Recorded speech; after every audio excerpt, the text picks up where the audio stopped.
현재 일본이 발칵 뒤집혔습니다. 단 8분짜리 한국 영상 하나가 일본 전역을 뒤흔들었기 때문인데요.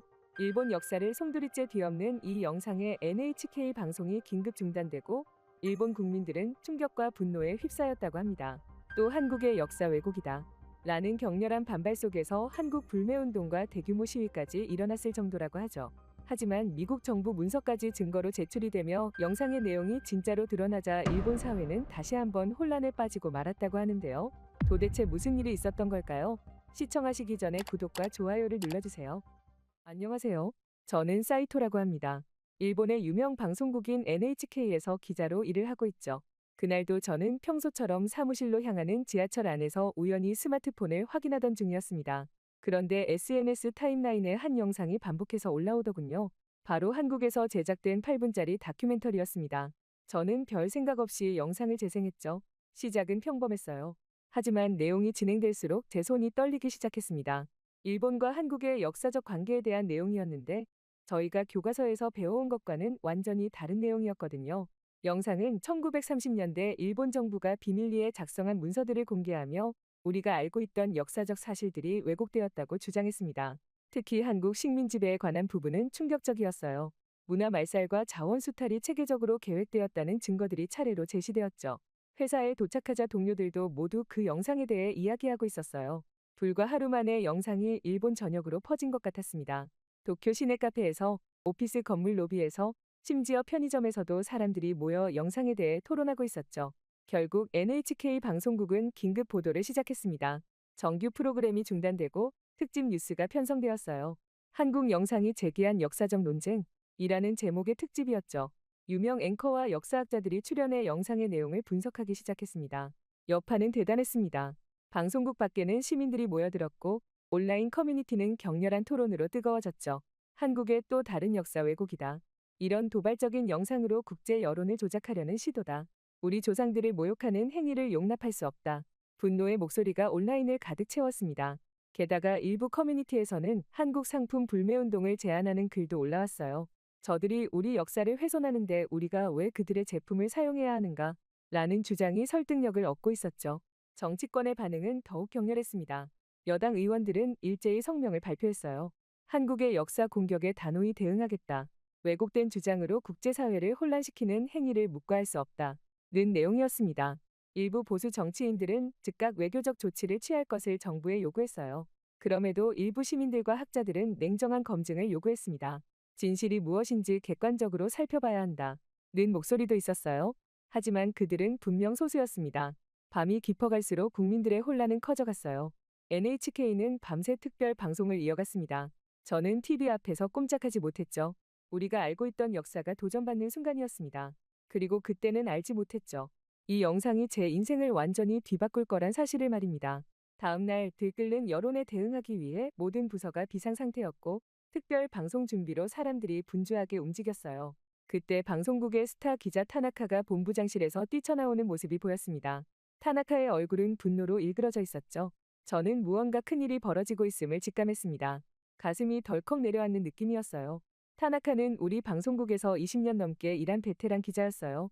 특히 한국 관련 이슈에 있어서는 항상 날카로운 비판을 서슴지 않았어요.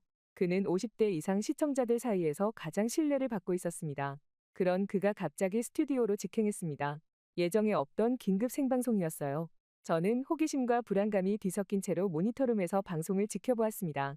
카메라가 켜지자 타나카는 평소와는 다른 격앙된 어조로 말을 시작했습니다. 일본 국민 여러분, 우리는 지금 한국의 악의적인 역사 조작에 당하고 있습니다.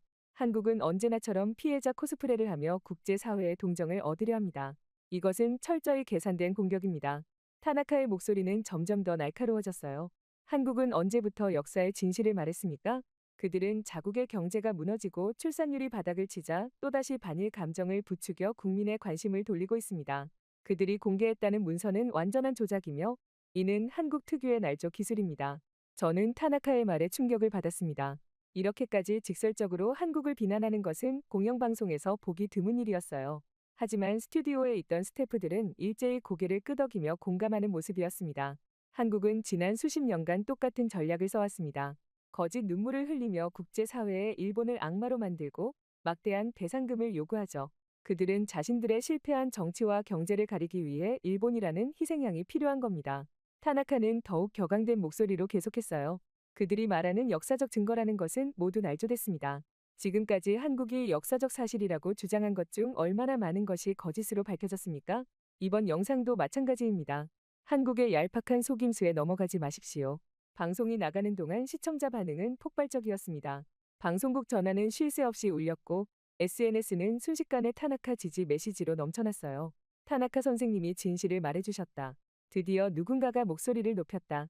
한국의 거짓말에 더 이상 속지 말자. 는 댓글들이 쏟아졌습니다. 특히 50-70대 시청자들의 반응은 열광적이었어요. 한 노인네는 타나카에게 감사 편지를 보내기로 결정했고 도쿄 시내에서는 자발적인 지지 집회가 열리기도 했습니다. 우리 일본의 자존심을 지켜주셔서 감사합니다. 라는 현수막이 거리에 등장했어요. 저는 이런 반응을 지켜보며 마음이 복잡해졌습니다. 타나카의 말이 사실이라면 한국 영상은 정말 조작일까요? 하지만 영상 속 증거들은 매우 구체적이었고 설득력이 있었는데 머릿속이 혼란스러웠어요. 하지만 모든 사람이 타나카의 주장에 동의한 것은 아니었습니다. 젊은 세대와 일부 지식인들은 타나카의 발언이 지나치게 감정적이라고 비판했어요. 대학생들 사이에서는 감정이 아닌 사실로 판단하자는 움직임도 있었습니다. 일본 사회는 순식간에 둘로 나뉘었습니다. 타나카의 말을 절대적 진리로 받아들이는 이들과 좀 더 객관적인 검증을 요구하는 이들로요. 저는 방송국 직원으로서 겉으로는 중립을 유지했지만 내심 진실이 무엇인지 알고 싶었습니다.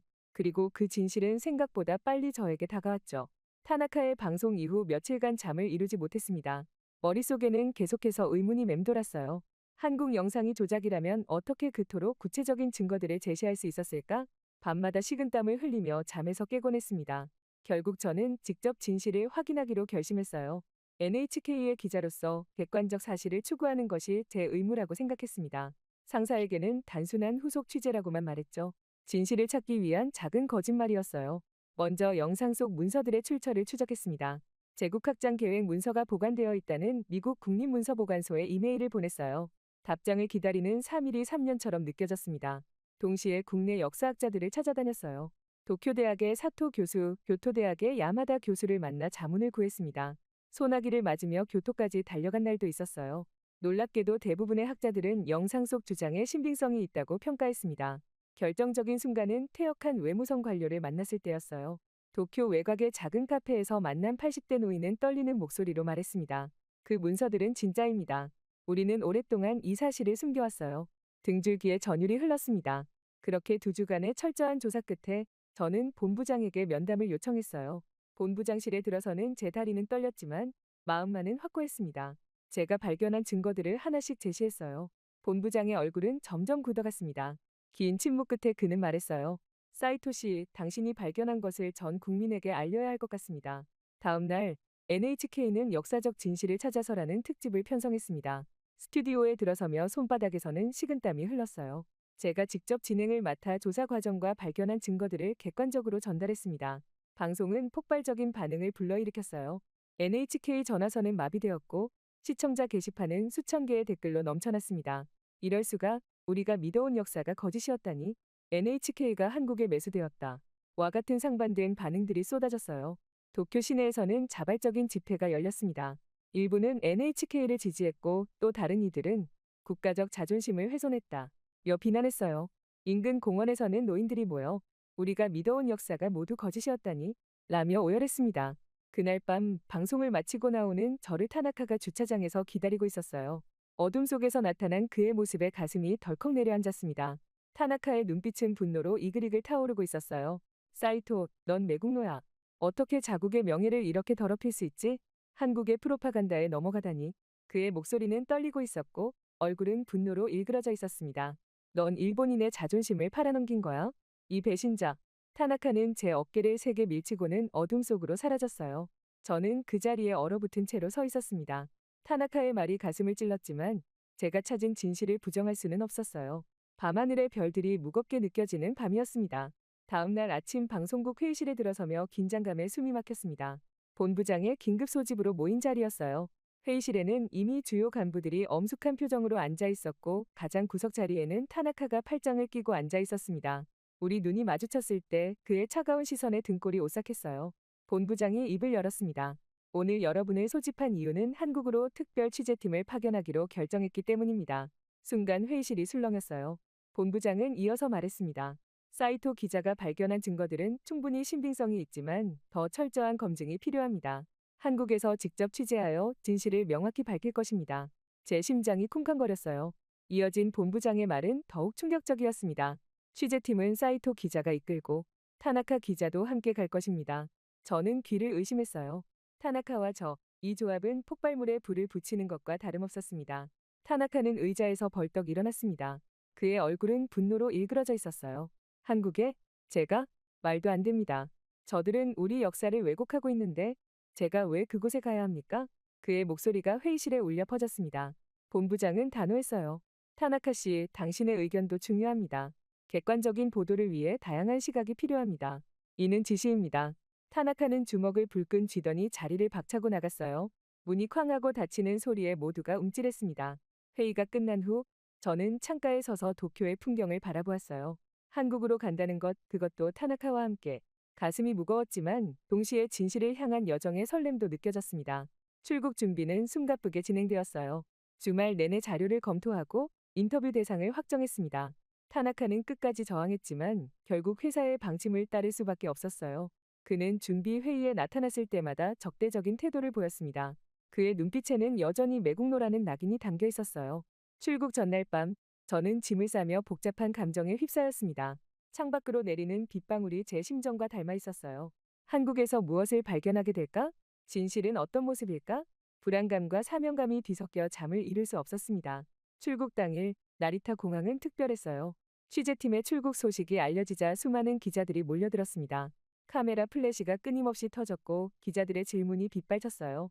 사이토 기자, 한국에서 무엇을 밝혀내길 기대하십니까?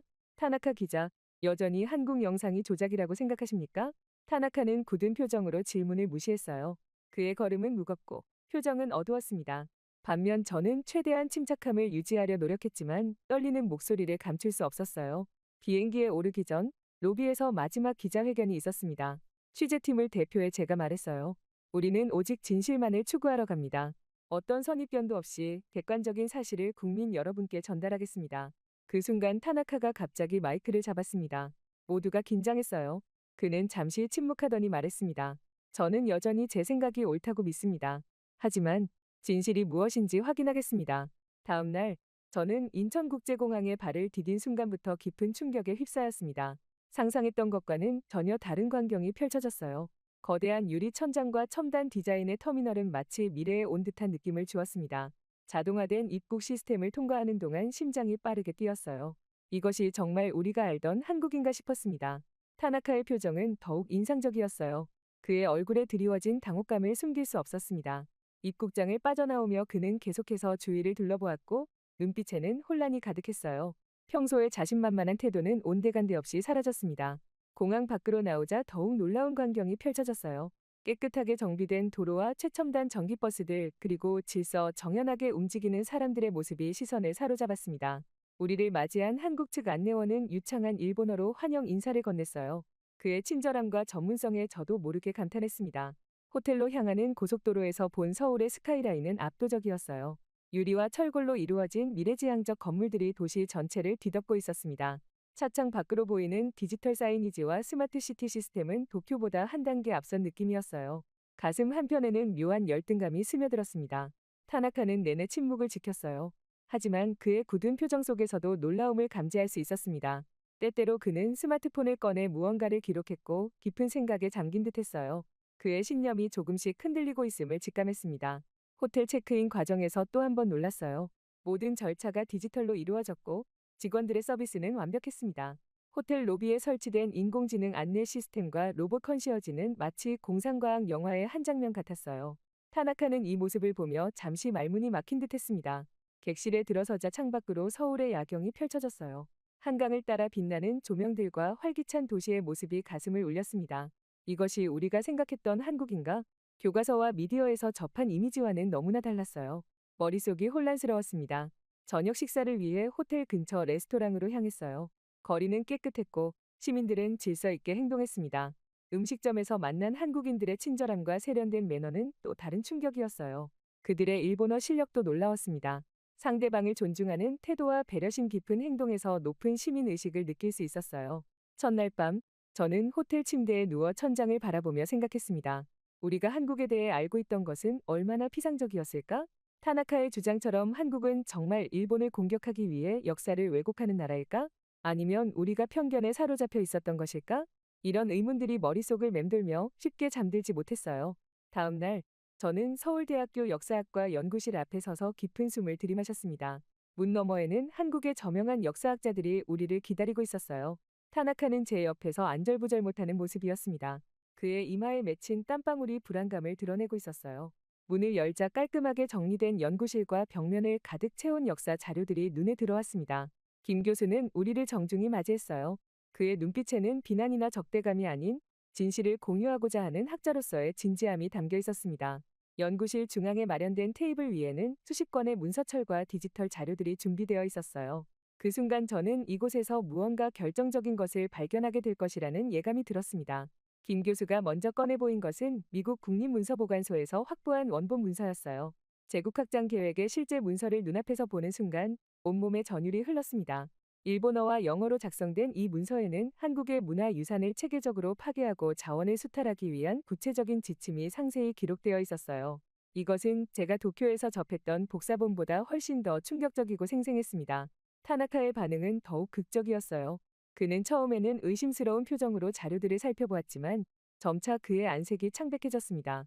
국제문서감정 전문가들의 인증보고서, 당시 일본 관리들의 육성 증언 녹취록, 그리고 무엇보다 일본 정부가 비밀리에 작성한 내부 보고서의 원본을 마주하자 그의 손이 떨리기 시작했어요. 점심시간이 지나고 자료 검토가 계속되는 동안 저는 가슴이 무거워지는 것을 느꼈습니다. 우리가 믿어왔던 역사가 얼마나 왜곡되었는지 깨달았기 때문이었어요. 일제강점기 동안 한국인들이 겪었던 고통과 수탈의 증거들은 부인할 수 없이 명백했습니다. 특히 문화재 약탈과 관련된 사진 자료들을 보며 치밀어 오르는 부끄러움을 느꼈어요. 오후가 깊어갈수록 타나카의 태도에도 변화가 생겼습니다. 처음의 적대적 자세는 점차 무거운 침묵으로 바뀌었어요. 그는 이제 반박하지 않고 묵묵히 자료들을 검토했습니다. 때때로 그의 눈가가 붉어지는 것을 보았어요. 평생 신념으로 여겨온 역사관이 무너지는 순간을 목격하는 듯했습니다. 저녁이 되어 마지막 자료를 검토할 때였어요. 김 교수는 특별히 보관해온 일기장 하나를 조심스럽게 꺼냈습니다. 그것은 일본군 장교가 남긴 개인 일기였어요. 그 안에는 한국의 문화재를 의도적으로 파괴하고 역사를 왜곡하라는 지시를 받았다는 고백이 적혀 있었습니다. 타나카는 이 일기를 읽으며 처음으로 감정을 드러냈어요. 그의 손이 일기장을 쥔 채 떨렸고 깊은 한숨을 내쉬었습니다. 연구실을 나서는 순간 우리 두 사람 모두 말없이 서울의 밤거리를 걸었어요. 각자의 마음속에는 무거운 진실이 자리 잡고 있었습니다. 오랜 침묵 끝에 타나카가 먼저 입을 열었습니다. 그의 목소리에는 더 이상 적대감이 없었어요. 단지 진실을 받아들인 사람의 무거움만이 묻어났습니다. 다음 날 아침 호텔 창문을 열자 서울의 활기찬 모습이 시야에 들어왔습니다. 어제의 역사적 진실을 마주한 충격에서 벗어나 오늘은 현대 한국의 모습을 취재할 예정이었어요. 가슴 한편에는 여전히 무거움이 남아있었지만 동시에 새로운 발견에 대한 기대감도 느껴졌습니다. 타나카는 로비에서 기다리고 있었어요. 그의 표정은 어제와는 사뭇 달랐습니다. 눈빛에 담겨있던 적대감은 사라지고 대신 조용한 호기심과 자성의 기색이 역력했어요. 아침 인사를 나누는 그의 목소리에는 어제까지 없었던 부드러움이 묻어났습니다. 서울 시내로 향하는 전철에 올랐어요. 깨끗한 객실과 정확한 운행시간, 그리고 무엇보다 승객들의 질서 있는 모습에 감탄했습니다. 타나카도 자신의 노트에 무언가를 열심히 기록하고 있었어요. 그의 눈에는 놀라움이 가득했습니다. 도쿄의 전철과 비교하며 작은 탄식을 내뱉는 그의 모습이 인상적이었어요.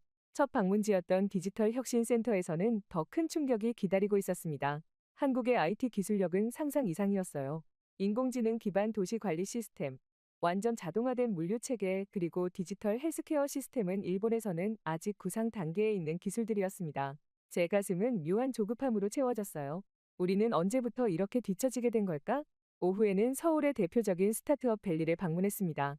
젊은 창업자들의 열정과 혁신적인 아이디어는 압도적이었어요. 글로벌 시장을 겨냥한 그들의 비전과 자신감에 저도 모르게 감탄사가 나왔습니다.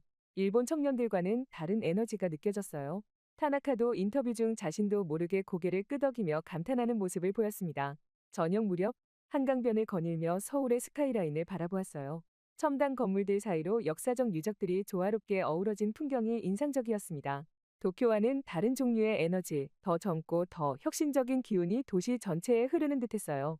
타나카는 강변에 서서 오랫동안 풍경을 바라보았습니다. 그의 눈빛에는 복잡한 감정이 교차했어요. 호텔로 돌아오는 길, 타나카는 처음으로 진심 어린 말을 건넸습니다. 그의 목소리에는 더 이상 오만함이 없었어요. 대신 자신이 얼마나 한국을 오해하고 있었는지 깨달은 사람의 겸손함이 묻어났습니다. 자국의 현실과 너무나 다른 한국의 발전된 모습을 직접 보고 느끼며 그는 깊은 반성에 빠진 듯했어요. 이후 일본으로 돌아오는 비행기 안에서 저는 창밖의 구름을 바라보며 깊은 생각에 잠겼습니다. 지난 며칠간의 경험이 영화처럼 머릿속을 스쳐 지나갔어요. 타나카는 옆자리에서 조용히 취재 노트를 정리하고 있었습니다. 그의 표정은 출국할 때와는 완전히 달랐어요. 얼굴에 서린 깊은 주름 사이로 진지함과 결연한 의지가 엿보였습니다. 나리타 공항에 도착하자 예상대로 수많은 기자들이 우리를 기다리고 있었어요. 카메라 플래시가 눈부시게 터지는 가운데 취재진의 질문이 빗발쳤습니다. 한국에서 무엇을 보았습니까? 영상의 내용은 사실입니까? 타나카 씨, 여전히 한국 영상이 조작이라고 생각하십니까? 이전과 달리 타나카는 질문들을 피하지 않았어요. 대신 방송을 통해 모든 것을 말씀드리겠습니다. 라는 짧은 대답만 남기고 차분히 걸음을 옮겼습니다. NHK 본사로 돌아온 우리를 본부장이 직접 맞이했어요. 회의실에 모인 간부들 앞에서 우리는 한국에서의 조사 결과를 상세히 보고했습니다. 타나카가 먼저 입을 열었을 때 모두가 숨을 죽였어요. 그의 발표는 충격적이었습니다. 그는 자신의 이전 주장이 잘못되었음을 인정하고 한국 영상의 내용이 역사적 사실임을 확인했어요. 회의실은 무거운 침묵에 잠겼습니다. 특별 방송 준비는 밤을 새워가며 진행되었어요. 편집실에서 타나카와 함께 밤을 지새우는 동안 그의 변화된 모습을 가까이서 지켜볼 수 있었습니다. 한때 혐한 기자로 알려졌던 그가 이제는 진실을 전하기 위해 모든 노력을 기울이고 있었어요. 그의 눈에는 진정한 기자로서의 책임감이 빛나고 있었습니다. 방송 당일 스튜디오는 긴장감으로 가득했어요. 생방송 5분 전 타나카는 깊은 숨을 내쉬며 저를 바라보았습니다. 그의 눈빛에서 두려움과 결의가 교차하는 것을 느낄 수 있었어요. 적색 불이 들어오고 방송이 시작되었습니다. 타나카는 처음으로 카메라 앞에서 자신의 과오를 인정했어요. 저는 오랫동안 한국에 대한 편견과 선입견을 가지고 있었습니다. 그러나 직접 한국을 방문하고 역사적 증거들을 확인한 후 제 생각이 얼마나 잘못되었는지 깨달았습니다. 그의 목소리는 떨렸지만 단호했어요. 이어서 우리가 발견한 역사적 증거들과 현대 한국의 발전상을 상세히 전했습니다. 방송은 일본 전역에 충격파를 던졌어요. 시청률은 역대 최고를 기록했고 SNS에서는 즉각적인 반응이 폭발했습니다. 일부는 여전히 분노하고 부정했지만 많은 시청자들은 타나카의 용기 있는 고백에 감동받았어요. 특히 젊은 세대들 사이에서는 역사를 직시하고 한국과의 새로운 관계를 모색해야 한다는 움직임이 일어났습니다. 방송이 끝난 후 타나카는 스튜디오에서 나오며 깊은 한숨을 내쉬었어요. 그의 어깨에는 큰 짐을 내려놓은 듯한 편안함이 느껴졌습니다. 저에게 다가와 처음으로 진심 어린 미소를 지으며 손을 내밀었어요. 그 순간 저는 이 모든 여정이 단지 역사적 진실을 찾는 것을 넘어 우리 자신의 변화와 성장에 관한 것이었음을 깨달았습니다. 다음 날 아침 일본 전역의 신문은 우리의 방송을 일면에 실었어요. 역사적 진실을 마주한 일본, 한국과의 새로운 시작을 위하여 와 같은 헤드라인이 눈에 띄었습니다. 저는 신문을 보며 작은 희망을 느꼈어요. 이것이 끝이 아니라 새로운 시작이 될 수 있을 것이라는 희망을. 정말 말도 안 되는 일이 벌어졌습니다. 최근 미국 하버드에서 열린 국제 대학생 토론대회에서 중국 대표의 충격적인 한국 발언으로 모두가 경악을 금치 못했다고 합니다. 그런데 더욱 놀라운 건 한국 대표팀이 단 두 마디로 그들을 완벽히 제압했다는 사실인데요. 이후 전 세계 언론이 이 사건을 집중 조명하기 시작하며 급기야 중국 내부까지도 큰 혼란이 일어났다고 합니다. 대체 무슨 일이 있었던 걸까요? 안녕하세요. 저는 미국 워싱턴 포스트의 국제부 기자로 활동하고 있는 마이클 해리스라고 합니다. 주로 유럽과 미국 사이의 정치적 관계를 다루는 분야에서 일했죠. 때문에 그때까지만 해도 아시아 국가들에 대해서는 깊이 파고든 적이 없었고 특히 한국에 대해서는 별다른 관심이 없었어요. 물론 그 취재를 하기 전까지는 말입니다. 그날 저는 하버드 대학교에서 열린 국제 대학생 토론대회를 취재하기 위해 미국 매사추세츠 캠브리지를 방문했습니다. 토론 주제는 사회주의와 민주주의, 국가 발전의 진정한 원동력은 무엇인가? 였어요. 토론회가 시작되기 전 동료 기자 존 스미스가 커피를 들고 제 옆에 앉았습니다. 존은 아시아 지역 특파원으로 오랜 경험이 있었거든요. 그는 중국 대표들이 강하게 나올 거라는 소문이 있다며 특히 한국 대표팀과는 역사적으로 늘 나를 세우는 관계라고 언급했습니다. 게다가 한국은 사실 별 볼 일 없는 나라이며 중국의 그늘에서 살아가는 작은 나라라고 말했습니다. 역사적으로도 중국의 속국이었다는 말도 덧붙였죠. 그러면서 만약 오늘 중국과 한국이 토론을 벌인다면 그건 안 봐도 비디오라는 이야기를 하더군요. 존의 말에 저는 별다른 반응을 보이지 않았습니다. 무관심에 가까웠다고 해야 할까요? 제 관심은 오직 토론의 구조와 논리적 전개에만 있었으니까요. 그리고 그날 토론회에서 일어난 일은 제 생각을 완전히 바꿔놓았습니다. 특히 한국 대표 학생의 예상치 못한 발언은 제 인생에 있어 중요한 전환점이 되었죠. 잠시 뒤 토론회가 본격적으로 시작되었습니다.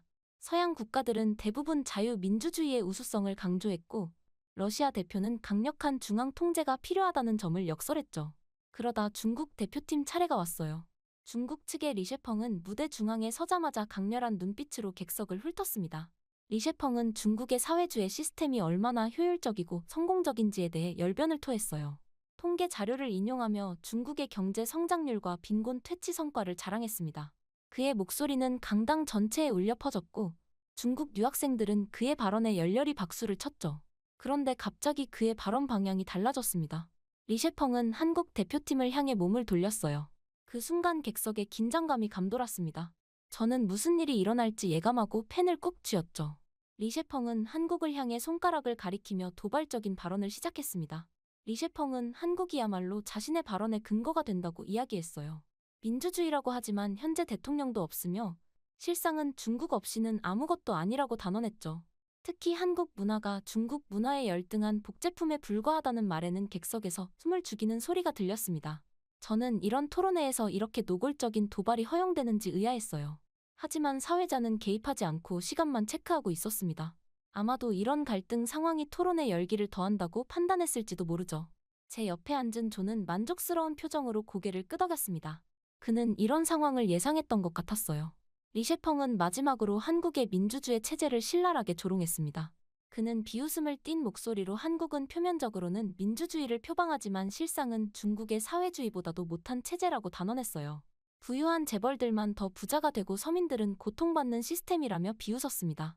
그가 한국의 소위 민주주의는 허울 좋은 가면에 불과하다 고 말했을 때 객석 일부에서는 동조하는 웃음소리가 들렸죠. 그는 계속해서 진정한 국민의 행복을 원한다면 중국의 성공적인 사회주의 모델을 배워야 할 것이라고 거만한 어조로 주장했습니다. 그때 사회자가 질의응답 시간을 알렸어요. 이제 각 대표팀은 상대에게 질문을 할 수 있었습니다. 리셰펑은 자신감 넘치는 표정으로 한국 대표팀을 향해 도전적인 눈빛을 보냈죠. 토론장의 공기는 팽팽했습니다. 모든 시선이 한국 대표팀에게로 향했어요. 저는 그들이 어떻게 대응할지 궁금했죠. 분노에 휩싸여 감정적으로 대응한다면 토론은 그대로 끝날 것이고 그렇게 되면 리셰펑의 승리였습니다. 한국 대표팀의 김민석이 천천히 자리에서 일어났습니다. 그는 보통 체격의 단정한 외모를 가진 학생이었죠. 도발적인 리셰펑과는 대조적으로 침착하고 차분한 인상이었습니다. 객석은 완전히 조용해졌어요. 저는 펜을 꾹 쥐고 메모장을 준비했습니다. 김민석은 단상으로 걸어 올라갔어요. 그의 걸음걸이는 느리지만 확신에 차 있었죠. 그는 단상에 서서 잠시 침묵했습니다. 그리고 리셰펑을 향해 시선을 돌렸어요. 예상과 달리 그의 표정에는 분노나 당혹감이 보이지 않았습니다. 오히려 약간의 미소마저 띄고 있었죠. 김민석은 모든 사람이 예상했던 감정적인 반응 대신 리셰펑을 향해 존중하는 듯한 표정으로 고개를 약간 숙였죠. 그리고 차분한 목소리로 말하기 시작했습니다. 김민석은 먼저 중국의 역사적 위대함과 문화적 성취의 경의를 표했어요. 그가 중국 고전 문학과 역사에 대한 깊은 지식을 바탕으로 발언하자 중국 유학생들조차 놀란 표정을 지었습니다. 그는 또한 중국의 경제적 성장을 인정했죠. 이 모든 과정에서 그의 목소리는 평온했고 얼굴에는 미소가 떠나지 않았습니다. 리셰펑은 약간 당황한 기색이 역력했어요.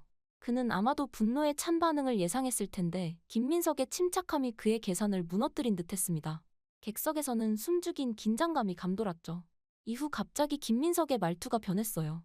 여전히 공손했지만 그의 목소리에 날이 서기 시작했습니다. 그는 중국의 현대 정치체제에 대한 질문으로 화제를 전환했죠. 특히 시진핑 주석과 중국 정부에 대한 언급이 시작되자 객석에서는 긴장감이 고조되었습니다.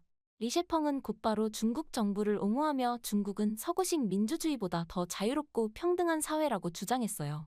그는 목소리를 높여 중국의 사회주의 체제가 국민들에게 최고의 행복을 가져다 준다고 강조했습니다. 그리고 서구 언론이 중국에 대해 잘못된 이미지를 퍼뜨리고 있다고 비난했죠.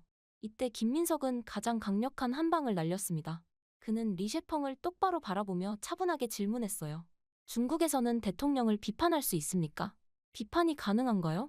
그 질문은 단순했지만 그 영향력은 엄청났습니다. 객석은 순간 숨을 멈췄죠. 리셰펑은 잠시 당황했어요. 그의 얼굴에 미묘한 변화가 스쳐 지나갔습니다. 그는 잠시 침묵한 후 다소 불편한 표정으로 대답했죠. 긍정적일 때만 비판할 수 있다고요.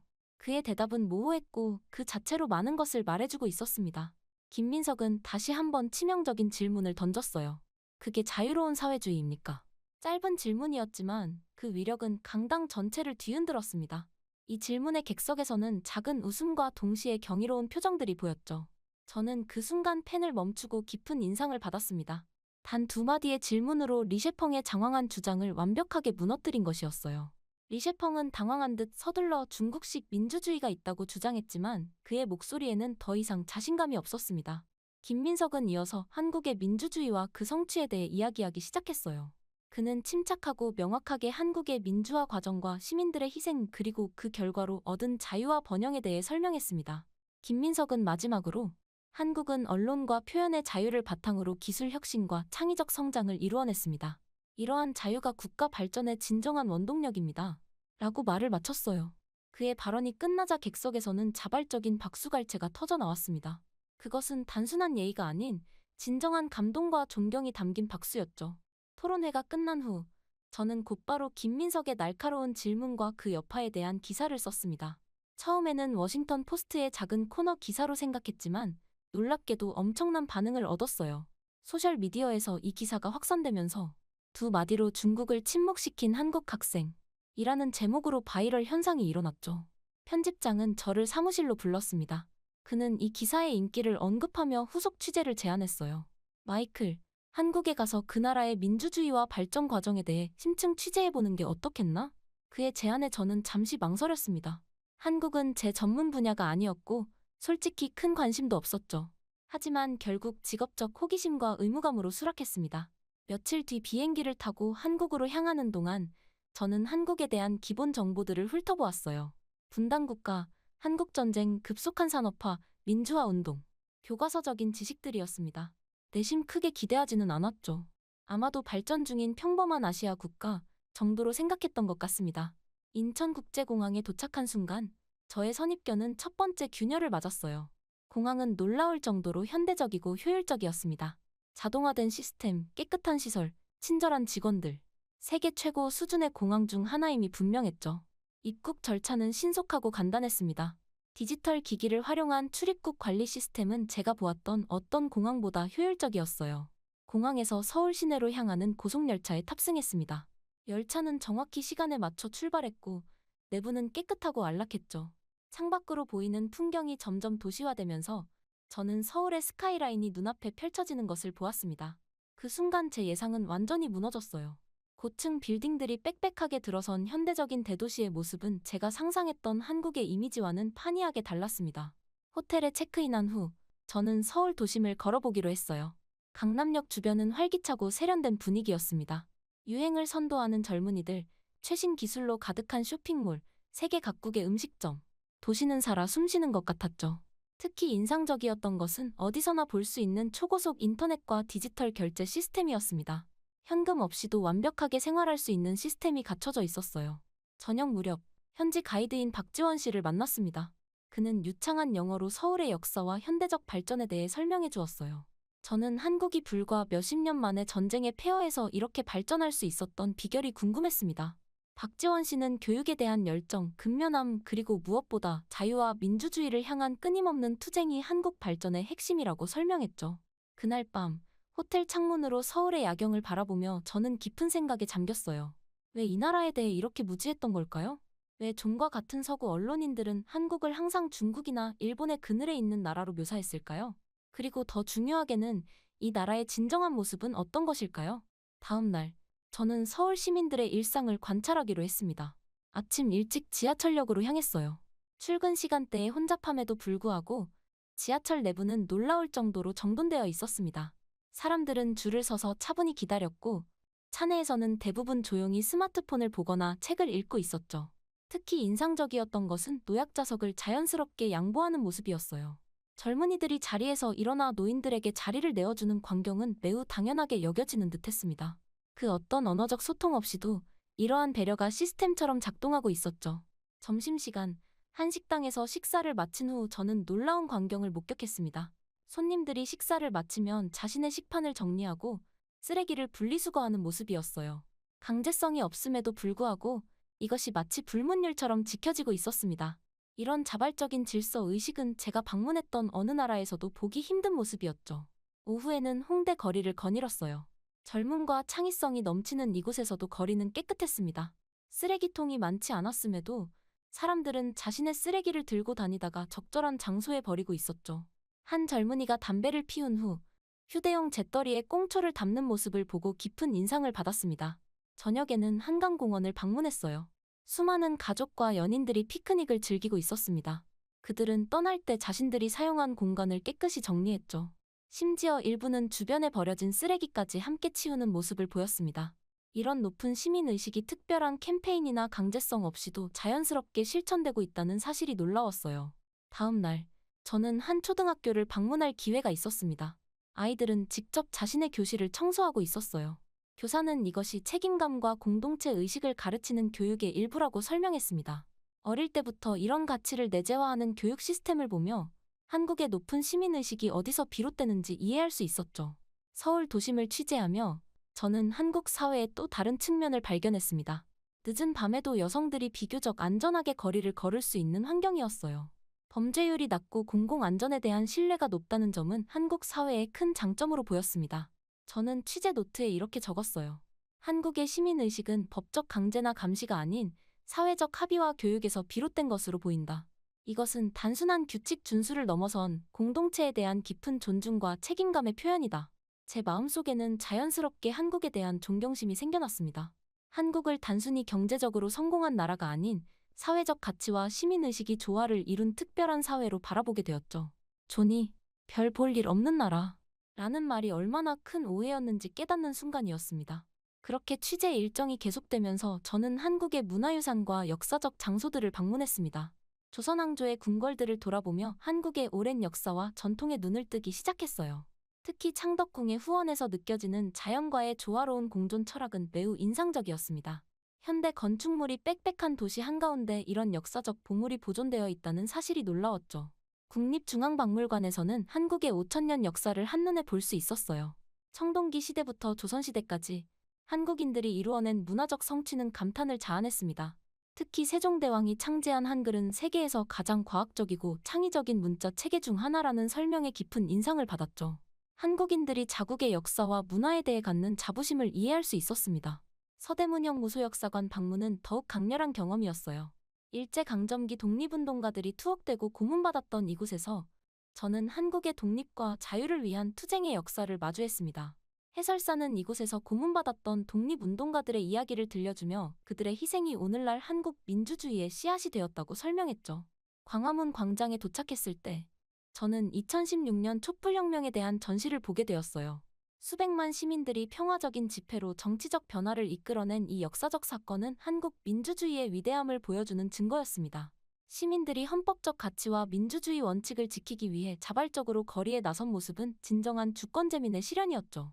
이런 시민 참여가 있었기에 한국의 민주주의는 더욱 성숙하고 강해질 수 있었다는 생각이 들었습니다. 저는 한국의 민주주의가 단순히 제도적 차원이 아닌 시민들의 일상과 의식 속에 깊이 뿌리내린 생활 방식임을 깨달았어요. 정부와 국민 간의 대화, 비판의 자유, 그리고 평화적 방법을 통한 변화 추구. 이런 가치들이 한국 사회의 근간을 이루고 있었습니다. 김민석 학생이 토론회에서 보여준 자신감의 원천이 바로 이런 민주주의적 토양에서 비롯되었다는 것을 이해할 수 있었죠. 전통 한옥에서의 다도 체험은 또 다른 차원의 문화적 경험이었어요. 차를 마시는 단순한 행위에도 깊은 철학과 예절이 담겨 있었습니다. 한국인들의 일상에 스며든 이런 전통 문화는 현대적 삶과 자연스럽게 공존하고 있었죠. 한국 전통 음식을 맛보는 시간도 특별했습니다. 발효식품인 김치와 장류의 과학적 지혜, 식재료와 자연의 조화를 중시하는 철학.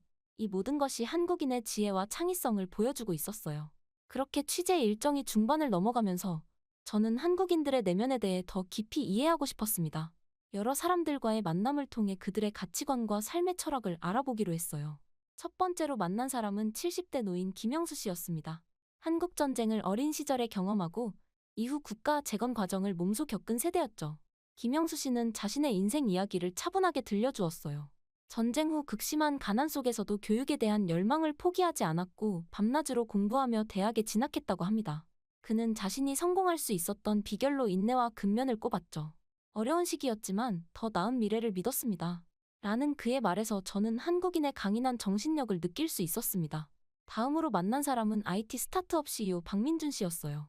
세계 시장에서 경쟁하는 그의 이야기는 현대 한국의 모습을 잘 보여주었습니다. 박민준 씨는 실패를 두려워하지 않는 도전 정신과 끊임없는 혁신을 강조했죠. 특히 인상적이었던 것은 그의 윤리적 경영 철학이었어요.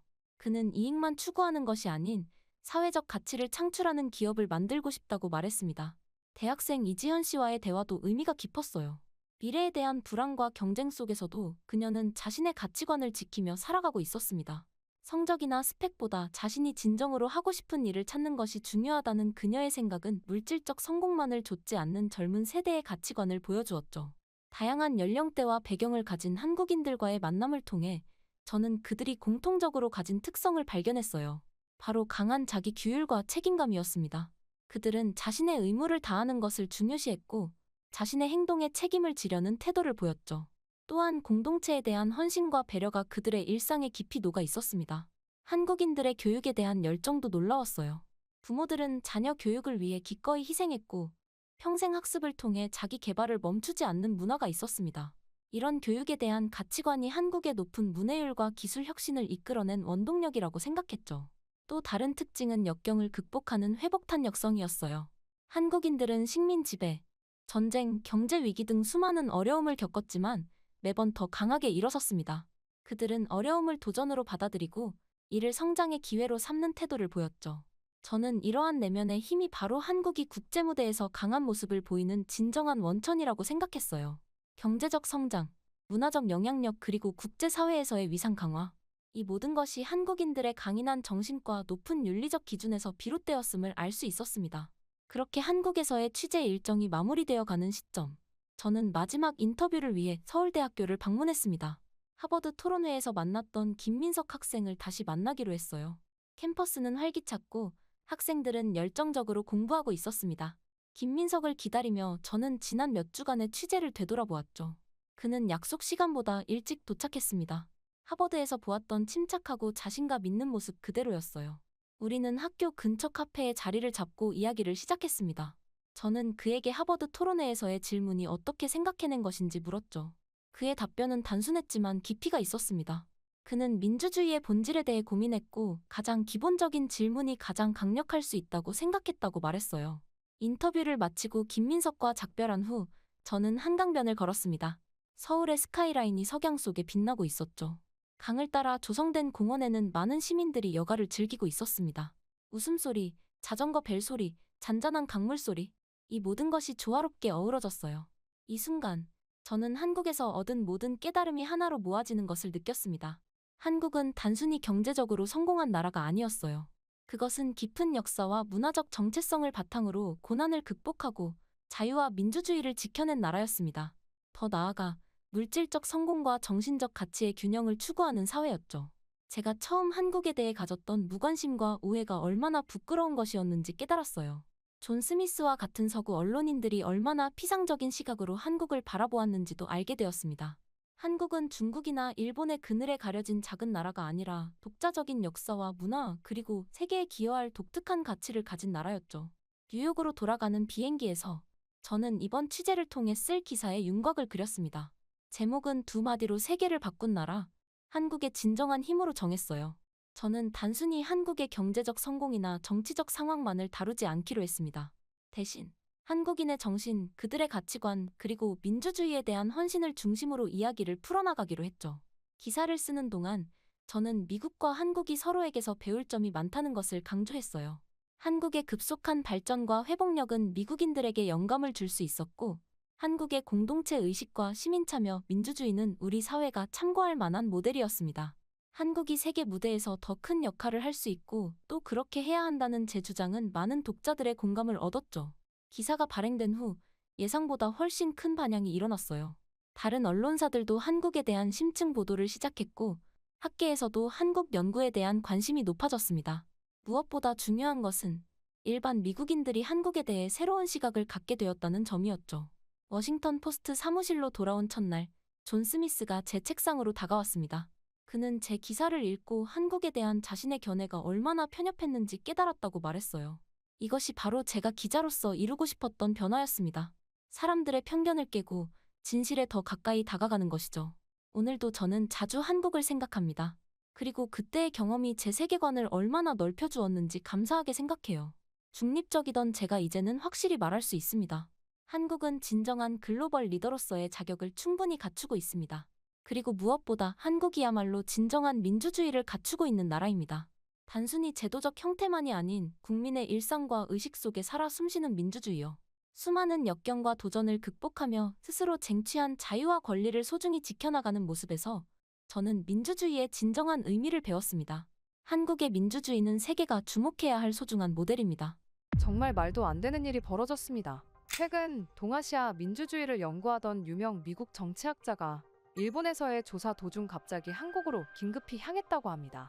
이후 그가 한국에서 목격한 장면은 그를 큰 충격에 빠뜨렸고 결국 그는 미국으로 돌아와 충격적인 폭탄 발언을 했다고 하는데요. Union and financial stabilization and in making its reform. 대체 무슨 일이 있었던 걸까요? 안녕하세요. 저는 미국 하버드 대학 정치학 교수 제임스 하워드라고 합니다. 제 연구실 책상 위에는 동아시아 민주주의 연구 프로젝트 서류가 산더미처럼 쌓여 있었어요. 일본과 한국의 민주주의 비교 연구를 시작한 지 이제 막 한 달이 지났고 현장 조사 계획을 세우고 있던 참이었죠. 그때 문득 뒤에서 들려온 목소리에 고개를 돌렸습니다. 역사학과의 마이클 윌슨 교수였어요. 마이클은 커피 한 잔을 제게 건네주며 한숨을 내쉬었습니다. 일본과 한국의 민주주의를 비교하는 것 자체가 무의미하다는 뉘앙스였어요. 그의 관점에서 일본은 오랜 역사와 전통을 가진 성숙한 민주주의 국가이지만 한국은 그렇지 못하다고 여겼습니다. 동아시아 전문가라 자처하는 그가 한쪽만 편애하는 상황이 놀랍더군요. 제가 그런 생각을 농담처럼 전했지만 마이클의 표정은 오히려 더욱 진지해졌습니다. 마이클은 자신의 견해를 현실이라고 강조했어요. 일본은 세계 3대 경제 대국이고 전후 민주주의의 모범 사례로 꼽힌다는 것이었죠. 반면 한국은 너무 감정적이고 예측 불가능하며 정치 스캔들도 끊이지 않는다고 평가했습니다. 저는 마이클의 의견을 들으며 현장에 가봐야 실상을 알 수 있다고 생각했습니다. 직접 보고 느껴야 진실에 가까워질 수 있을 테니까요. 그래서 두 나라를 모두 직접 방문해보는 것은 어떻겠냐고 물었죠. 그러자 마이클은 일본을 먼저 방문하자고 제안했어요. 마침 다음 달에 일본 총선이 있다는 이유였죠. 마이클과 함께 연구 계획을 수정하며 제 마음속에는 작은 호기심이 싹 텄습니다. 마이클처럼 일본을 찬양하는 학자들은 많았지만 한국의 민주주의에 대해서는 깊이 연구한 사례가 상대적으로 적었거든요. 그리고 그때는 알지 못했습니다. 일본이 아닌 한국이 제 인생을 완전히 바꿔놓을 거라는 사실을 말이죠. 그렇게 드디어 도쿄에 도착하자마자 저희는 호텔에 짐을 풀고 바로 선거 유세 현장으로 향했습니다. 일본 총선을 일주일 앞둔 시점이니 열기가 뜨거울 것이라는 마이클의 예상이 있었죠. 하지만 역 앞 광장에 도착했을 때 저는 의아했습니다. 유세 장소임에도 불구하고 인파가 드문드문했기 때문이죠. 후보자 연설 시간이 다가오자 조금씩 사람들이 모여들었지만 그 수는 기대했던 것보다 현저히 적었습니다. 대부분의 시민들은 서둘러 출근하느라 유세 현장을 그저 스쳐 지나갔어요. 유세차에 오른 후보자가 마이크를 잡고 연설을 시작했지만 놀랍게도 주변은 고요했어요. 청중들은 표정 변화 없이 조용히 듣기만 했고 어떤 환호나 박수도 없었습니다. 연설 내용도 매우 형식적이고 안전한 주제들만 다루었어요. 경제 성장, 사회 안정, 전통 가치 수호 같은 추상적인 내용이었죠. 점심을 먹으며 마이클은 평소와 달리 조용했습니다. 그의 눈에서 실망감이 읽혔어요. 저는 오후에 시민 인터뷰도 해보자고 제안했고 마이클은 무기력하게 고개를 끄덕였어요. 그렇게 저희는 도쿄 시부야의 번화가에서 첫 인터뷰를 시작했습니다. 정중하게 다가가 연구 목적임을 설명하고 몇 가지 질문에 답해줄 수 있는지 물었죠. 하지만 대부분의 사람들은 고개를 저으며 빠르게 걸음을 옮겼어요. 몇몇은 공손하게 거절했지만 그 눈빛에서 경계심을 느낄 수 있었습니다. 마침내 한 중년 남성이 인터뷰에 응해주었습니다. 그러나 그의 답변은 놀랍도록 형식적이었어요. 현 정부에 대한 의견을 물었을 때 그는 나쁘지 않다 라는 모호한 답변만 반복했습니다. 더 구체적인 질문에는 잘 모르겠다 며 대화를 끝내려 했죠. 그의 표정은 시종일관 무표정했으며 어떤 감정도 드러내지 않으려 노력하는 듯했어요. 대학가로 방향을 바꿔 젊은 세대의 의견을 들어보기로 했습니다. 도쿄 대학 근처 카페에서 몇몇 학생들에게 다가갔지만 반응은 크게 다르지 않았어요. 한 여학생은 정치에 관심이 없다 고 솔직하게 말했고, 다른 학생은 투표를 할 생각은 없다 는 냉담한 반응을 보였습니다. 거리에서 만난 노인들의 태도는 더욱 경직되어 있었습니다. 그들은 정치 이야기를 꺼내는 것 자체를 불편해했고 몇몇은 노골적으로 인터뷰를 거부했어요. 한 노인은 외국인이 우리 정치에 관심을 갖는 이유가 의심스럽다 며 경계심을 드러내기도 했죠. 마이클도 비슷한 경험을 했습니다. 그는 일본어에 능통함에도 불구하고 심도 깊은 대화를 이끌어내지 못했죠. 저녁 식사를 하며 그는 좌절감을 감추지 못했습니다. 20년 넘게 일본을 연구했지만 이렇게 직접적인 소통의 벽을 경험한 적은 없었다고 했어요. 다음 날, 저는 다른 접근법을 시도했습니다. 공식적인 인터뷰가 아닌 자연스러운 대화를 통해 의견을 듣고자 했죠. 지역 축제에 참여해 사람들과 어울렸지만 정치 이야기가 나오면 분위기가 급격히 식어버렸습니다. 일상적인 주제로는 친절하고 개방적이던 사람들이 정치적 질문에는 마치 무언의 합의가 있는 듯 침묵했어요. 연구 노트는 점점 두꺼워졌지만 그 내용은 제가 기대했던 것과는 거리가 멀었습니다. 대부분의 기록은 거절된 인터뷰와 형식적인 답변들로 채워졌어요. 학문적 호기심을 충족시키기에는 턱없이 부족했죠. 마지막 날, 한 지역 신문사 기자를 만나 일본인들의 폐쇄적인 태도에 대해 물었습니다. 그는 역사적으로 외부에 자신의 의견을 드러내는 것을 조심스러워하는 문화가 있다 고 설명했어요. 특히 정치적 견해는 가장 사적인 영역으로 간주된다는 것이었죠. 비행기에 오르기 전 마이클은 예상보다 훨씬 침울해 보였습니다. 그의 이상적인 일본 민주주의 이미지가 현실과 만나 균열이 생긴 듯했죠. 비행기 안에서 저는 다음 목적지인 한국에 대한 정보를 검색했어요. 일본과는 다른 모습을 볼 수 있을까요? 서울행 비행기 안에서 이런 생각을 하며 제 마음속에는 작은 기대감이 피어났습니다. 마침내 인천국제공항에 도착했을 때부터 저는 일본과의 차이를 느꼈습니다. 공항 내 텔레비전에서는 선거 관련 뉴스가 큰 소리로 흘러나왔고 사람들은 화면을 주시하며 때로는 고개를 끄덕이고 때로는 혀를 차며 반응을 보였어요. 일본에서 보지 못했던 광경이었죠. 서울 시내로 향하는 공항철도 안에서도 정치적 분위기는 이어졌습니다. 옆자리에 앉은 노인들은 신문의 정치면을 읽으며 작지 않은 목소리로 의견을 주고받고 있었어요. 다른 승객들도 그들의 대화에 간간히 반응했고 누구도 이를 불편해하지 않았죠. 마이클은 놀란 눈으로 그 광경을 지켜보았습니다. 호텔에 짐을 풀자마자 우리는 광화문 광장으로 향했습니다. 그날 저녁 선거 유세가 있다는 소식을 들었기 때문이죠. 택시 기사는 우리가 외국인 연구자라는 것을 알고는 자발적으로 한국 정치에 대한 자신의 견해를 쏟아냈어요. 일본에서라면 상상도 할 수 없는 일이었습니다. 광화문 광장에 도착했을 때 저는 그 광경에 입이 벌어졌습니다. 수천 명의 시민들이 모여 있었고 그들의 눈빛은 열정으로 가득했어요. 어린아이부터 노인까지 다양한 연령층이 참석했으며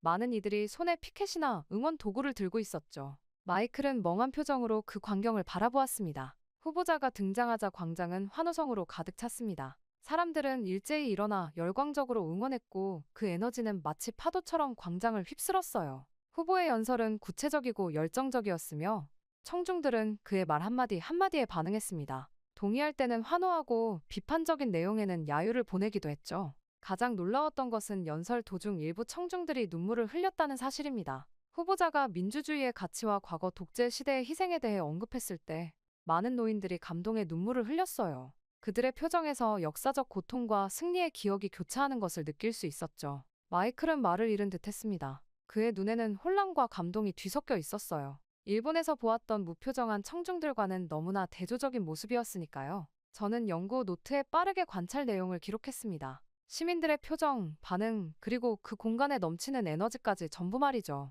더 놀라운 건 유세가 끝난 후에도 시민들은 쉽게 흩어지지 않았다는 점이었습니다. 작은 토론 그룹이 여기저기 형성되어 후보의 공약에 대해 열띤 토론을 이어갔어요. 저는 몇몇 그룹에 다가가 귀를 기울였고 깊이 있는 정치적 분석과 비판이 오가는 것을 들을 수 있었죠. 우리는 근처 식당에서 저녁을 먹기로 했습니다. 식당 안에서도 정치 이야기는 계속되었어요. 옆 테이블의 가족들은 아이들까지 포함해 정치 토론을 나누고 있었고, 아이들도 자신의 의견을 당당히 말했죠. 어떤 주제도 금기시되지 않는 듯 했습니다. 식사를 마치고 호텔로 돌아가는 길에 마이클은 침묵을 깼습니다. 그는 자신이 얼마나 편향된 시각을 가지고 있었는지 인정했어요. 일본의 조용한 민주주의를 이상적으로 여겼지만 한국의 열정적인 정치 참여에서 진정한 민주주의의 모습을 보게 되었다고 했죠. 호텔방에서 저는 창밖으로 서울의 야경을 바라보며 깊은 생각에 잠겼습니다. 하루 만에 제 연구의 방향성이 완전히 바뀌는 것을 느꼈어요. 이제는 단순히 두 나라의 민주주의를 비교하는 것이 아니라 왜 이렇게 다른 정치 문화가 형성되었는지에 관한 더 깊은 질문이 생겼죠. 다음 날 아침, 저는 일찍 일어나 광화문 광장 주변을 산책했습니다. 전날 밤 뜨거웠던 유세 현장은 이제 조용했지만 광장 한쪽에서는 이미 새로운 유세 준비가 시작되고 있었어요. 한국의 선거 문화를 더 깊이 이해하기 위해 시민들과 직접 대화를 나누기로 했죠. 첫 번째로 만난 사람은 벤치에 앉아 신문을 읽고 있던 70대 노인이었습니다. 인터뷰를 요청하자 그는 흔쾌히 응했어요. 일본과는 완전히 다른 반응이었죠. 노인은 자신이 1980년대 민주화 운동에 참여했던 경험부터 이야기했습니다. 군사 독재 시절 민주주의를 위해 거리에서 싸웠던 기억을 생생하게 들려주었죠. 그의 눈빛에서 역사의 무게를 느꼈습니다. 독재 정권 아래에서 겪었던 고통, 친구들의 희생, 그리고 마침내 얻어낸 민주주의의 승리까지. 그는 목소리를 떨며 말했습니다. 우리는 피로 민주주의를 얻었습니다. 그래서 오늘날 한국인들은 정치에 목숨을 걸죠. 그 말에 깊은 울림을 느꼈습니다. 일본과 한국의 민주주의 역사가 얼마나 다른지 실감하는 순간이었어요. 일본의 민주주의는 2차 세계대전 후 미국에 의해 주어진 것이었지만 한국의 민주주의는 시민들이 직접 쟁취한 것이었죠. 이 근본적인 차이가 오늘날의 정치 문화에도 영향을 미치고 있었던 것입니다. 저는 더 많은 이야기를 듣기 위해 대학가로 향했습니다. 서울대학교 근처 카페에서 만난 학생들은 놀라울 정도로 정치에 관심이 많았어요. 20대 초반의 학생들이 복잡한 정책 이슈에 대해 논리적으로 의견을 펼쳤죠. 그들은 경제 정책, 교육 개혁, 사회 안전망까지 다양한 주제에 대해 자신만의 시각을 가지고 있었습니다. 한 여학생은 최근 정부의 주택 정책을 날카롭게 비판했고 다른 학생은 그에 대한 반론을 제시했어요. 그들의 토론은 감정적이긴 했지만 논리와 근거에 기반하고 있었습니다. 이런 수준 높은 정치 토론이 일상적으로 이루어진다는 사실이 인상적이었죠. 더욱 놀라웠던 것은 초등학교 근처에서 본 광경이었습니다. 학교 시간에 맞춰 아이들을 기다리던 학부모들 사이에서도 정치 토론이 활발했어요. 그리고 아이들조차 선거에 대한 자신만의 의견을 가지고 있었죠. 한 초등학생은 자신이 지지하는 후보의 공약을 또래 친구들에게 설명하고 있었습니다. 마이클은 이 모든 것을 신기한 눈으로 바라보았습니다. 그는 한국어를 잘 이해하지 못했지만 사람들의 표정과 몸짓만으로도 그 열정을 느낄 수 있었어요. 그의 얼굴에는 더 이상 편견이 보이지 않았습니다. 대신 새로운 발견에 대한 흥분이 역력했죠. 오후에는 다른 지역의 유세 현장을 찾았습니다. 이곳에서 본 광경은 어제와 또 달랐습니다. 후보자의 연설 전후로 즉흥적인 문화 공연이 펼쳐졌어요. 시민들이 함께 노래를 부르고 춤을 추는 모습이 마치 축제 같았죠.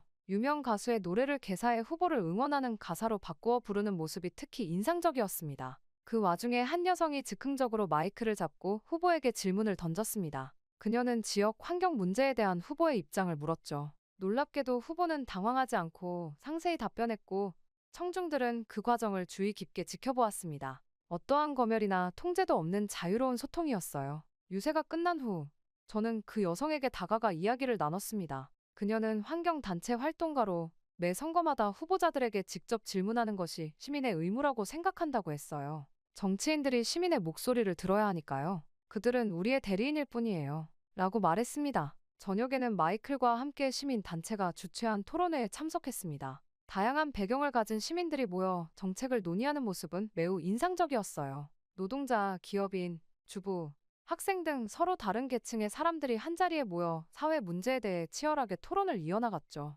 호텔로 돌아오는 길, 저는 오늘 하루 동안 만난 한국인들의 모습을 떠올렸습니다. 그들의 눈빛에서 본 열정, 목소리에서 느껴진 확신, 그리고 무엇보다 정치를 자신의 삶과 분리하지 않는 태도가 깊은 인상을 남겼어요. 그렇게 연구 일정이 이틀 남은 시점에서 저는 한국과 일본의 투표율 차이에 주목했습니다. 통계 자료를 살펴보니 한국의 투표율이 일본보다 평균 15% 이상 높았죠. 최근 10년간 한국의 평균 투표율은 약 70%에 달했지만 일본은 55% 내외에 머물렀죠. 특히 20대와 30대 젊은 층의 투표율 차이가 더 컸어요.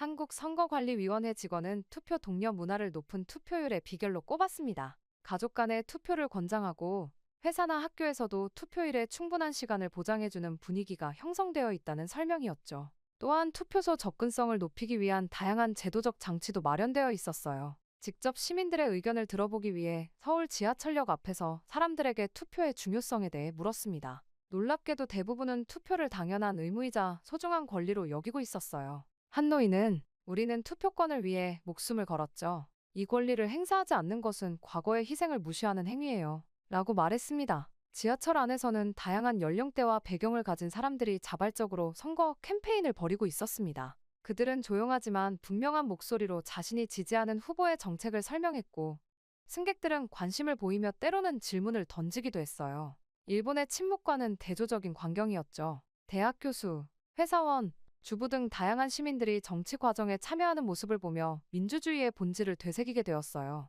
이들은 서로 다른 정치적 견해를 가지고 있었지만 상대방의 의견을 존중하며 대화를 나누었습니다. 마이클 역시 한국 민주주의의 활력에 깊은 인상을 받은 듯했습니다. 그는 연구 노트에 끊임없이 새로운 관찰 내용을 기록했고, 때로는 일본에 대한 자신의 기존 연구를 수정하는 듯한 메모를 남기기도 했어요. 국회의사당 방문에서는 초등학생들의 견학 모습을 보게 되었습니다. 아이들이 호기심 어린 눈으로 국회의 기능과 역할에 대한 설명을 경청하는 모습이 인상적이었어요. 어린 시절부터 민주주의 기관에 대한 친숙함을 키우는 것이 시민의식 형성에 중요한 역할을 한다는 생각이 들었습니다. 호텔로 돌아오는 길에 저는 한국의 민주주의가 세계적으로 높이 평가받아야 한다는 확신이 들었습니다. 짧은 민주화 역사에도 불구하고 한국은 시민 참여와 정치적 열정 면에서 오랜 민주주의 전통을 가진 국가들보다 더 활기찬 모습을 보여주고 있었기 때문이죠. 그렇게 미국으로 돌아온 지 일주일 후 하버드 대학교 강당에서 저는 아시아 민주주의 연구 결과 발표 강연을 열었습니다.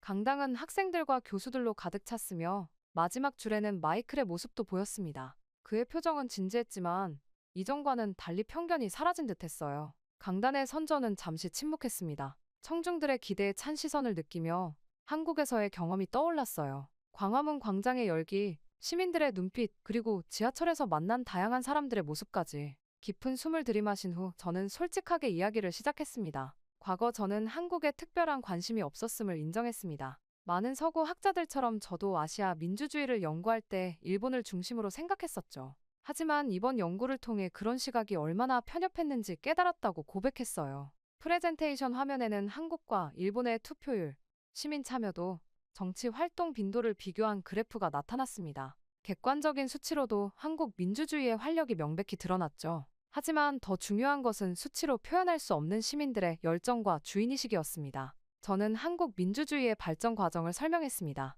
군사 독재에 맞서 싸운 시민들의 투쟁, 피로 얻어낸 민주주의의 가치, 그리고 현재까지 이어지는 강한 시민의식까지. 한국 민주주의는 외부에서 주어진 것이 아니라 내부에서 쟁취한 것이기에 더욱 소중하다는 점을 강조했어요. 특히 한국 시민들의 정치적 성숙도에 대해 이야기할 때 저는 감정이 북받쳤습니다. 서로 다른 정치적 견해를 가진 사람들이 존중과 대화를 통해 공존하는 모습, 어린 아이들부터 노인들까지 정치에 관심을 갖는 모습이 진정한 민주주의의 모습이라고 말했죠. 마무리하며 저는 한국 민주주의가 세계에 주는 교훈에 대해 이야기했습니다. 민주주의는 단순한 정치 제도가 아닌 시민들의 일상적 참여와 열정으로 이루어진다는 것, 그리고 역사적 경험이 얼마나 중요한 밑거름이 되는지에 대한 깨달음이었어요. 강연이 끝난 후 청중들의 반응은 뜨거웠습니다. 많은 질문이 쏟아졌고, 특히 한국계 미국인 학생들의 눈에는 감동의 빛이 어렸어요. 그들은 자신의 뿌리에 대한 새로운 자부심을 얻은 듯했죠. 이후 제 강연 영상은 예상치 못하게 큰 반향을 일으켰습니다.